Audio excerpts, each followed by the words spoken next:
You know, the history of country music is filled, of course, with legendary artists, legendary songs, and some of those legendary artists had a legendary name. Let me give you a name you may not be familiar with. His first name was Lloyd. His middle name was Estel. His last name was Copas. Yes, the legendary Cowboy Copas. He had one of the great songs of all time in country music, and I mean down-home real country music, called Alabama.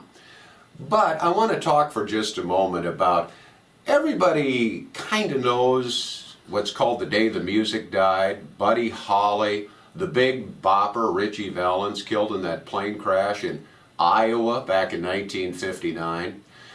Well, for those of us that love country music, the day the music died was March 5th in 1963.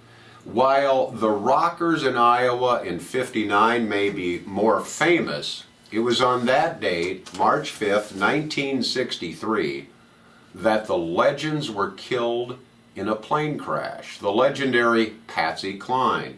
Speaking of another legendary name and artist, Hawkshaw Hawkins, and the legendary Cowboy Copas.